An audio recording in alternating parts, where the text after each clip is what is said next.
This is an update from the first video. So in the first part, I was playing with the augmented AI, getting it to write songs, do different things, seeing it could wrote a newsletter, did different voices. I was blown away. I took a couple days off, and then I kind of went back to it, and something I wanted to kind of play around with it some more, because when I first played with it, I hadn't looked what anyone else had done. Only reason I kind of even looked at the AI was I got a bill. I was like, oh, I might as well check this out, see what this new update is.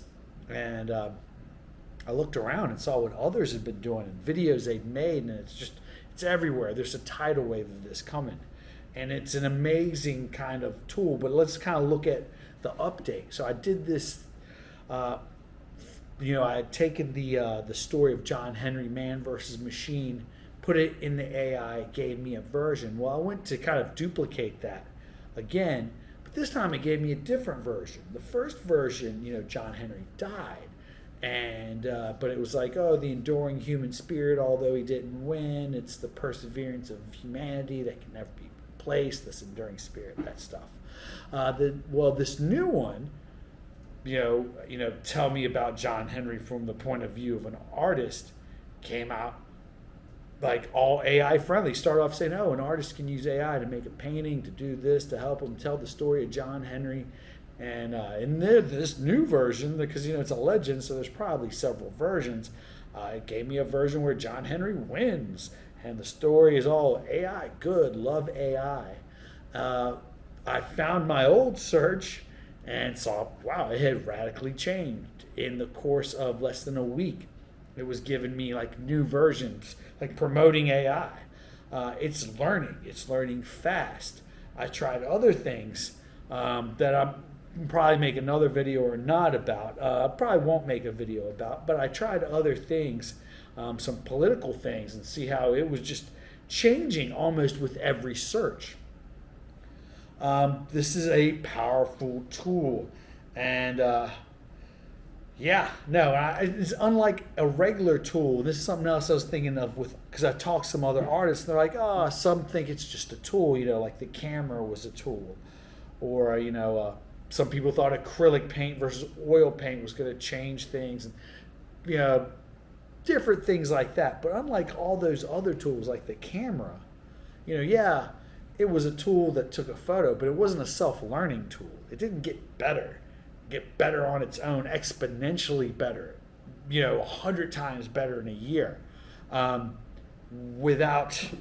That's the difference now. And the other difference is we don't own these tools. I'm training someone else's AI tool.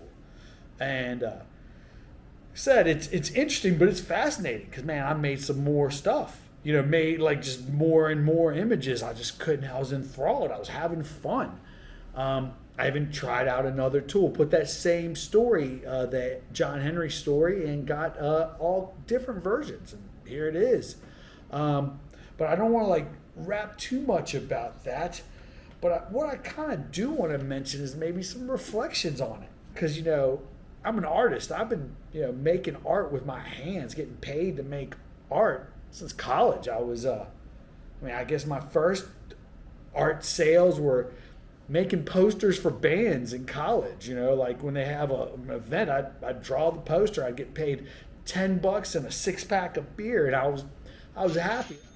20 years later, I still like to make art with my hands, but I'm seeing what this is doing, and it's not just I'm training competition. This is doing something fundamentally different, not just to art, music, but to a lot of things. To the law, I just heard there's an AI lawyer coming out. That's the big news today, that's going to do a court case, and AI will defend somebody. It's like a small traffic ticket, but that's one of the things they're doing with AI.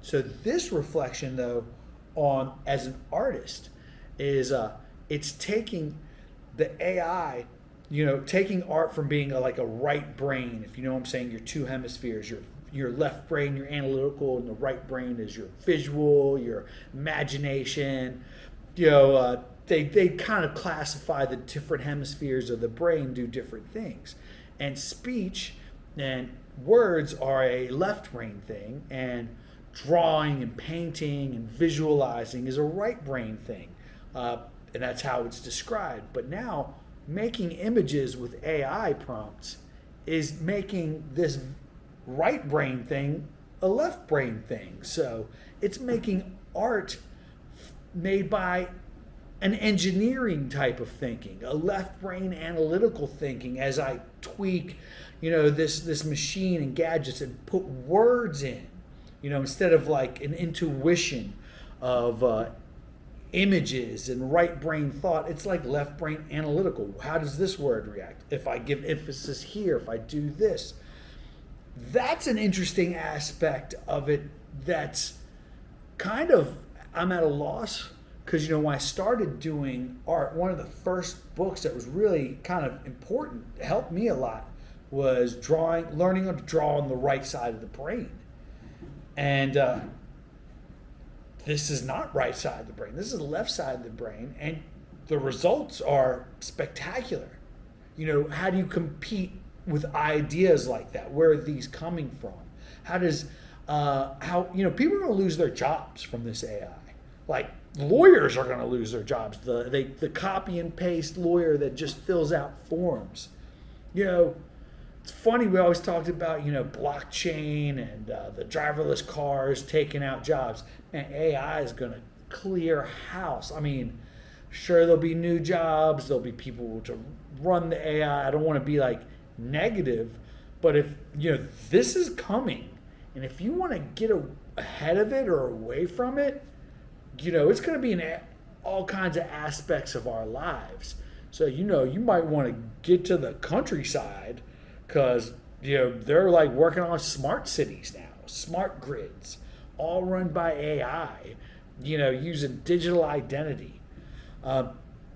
Your digital identity will get you probably your certain, your access to things, to travel, to do whatever. Can you leave, your smart city?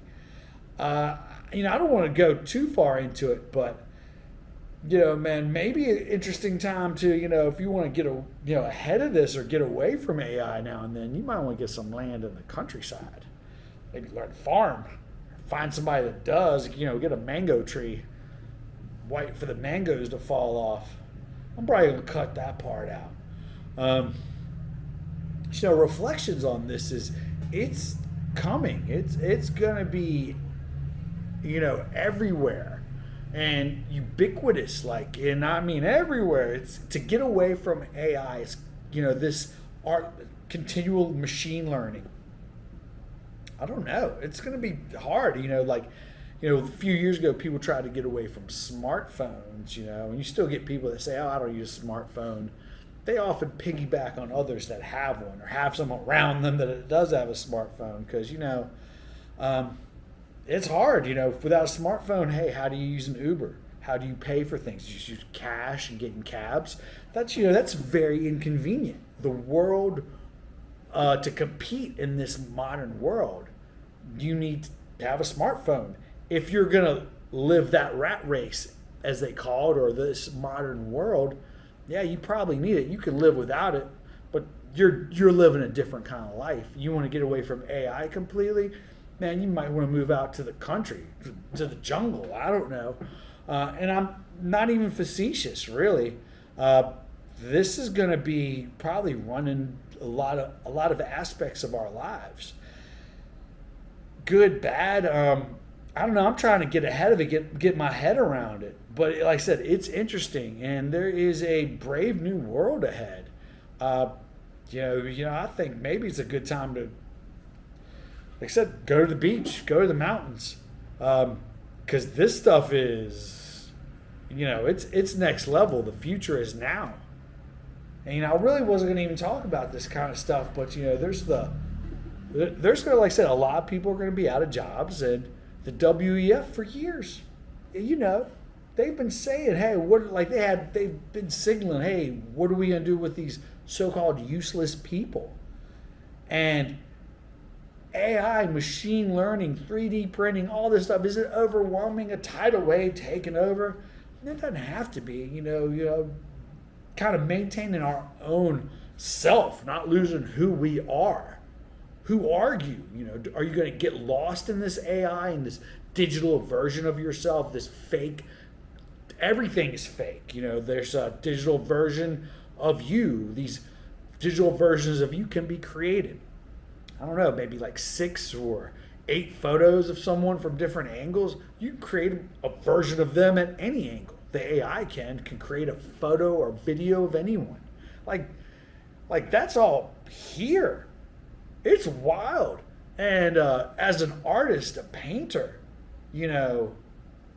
I'm gonna play with the AI because, man, I ain't gonna lie, I'm having fun. I'm making music, I'm doing things, but I'm gonna make some physical art because really there's something to physical art and physical things for now that can't be replaced.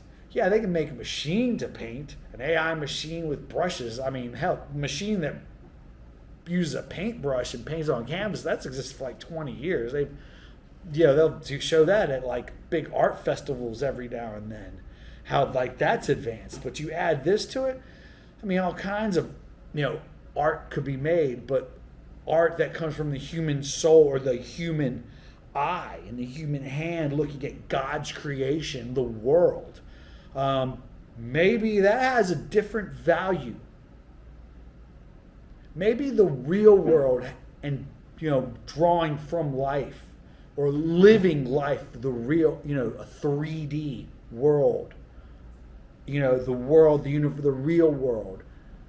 Maybe that's something that should be appreciated more, stepping back from this constant digital help, digital, distraction, and maybe appreciate, why were you born? Why are you in your body to live this life on your life on this plane? Are you here to go to like a digital realm? Did you come to this earth to live your life, to live life on earth with other people, with real things? Or is it to go in this digital internet world? I think it's the real world. And I think, like your body, your eyes, your ears, your physical sensation, it's a true gift. You have them. If you have them, use them. Use them to see the real world, to go out in the real world. And, maybe go out to a show and listen to some live music. That's, I think, a good idea. I think I'm going to go listen to some live music. Anyway, see you next time.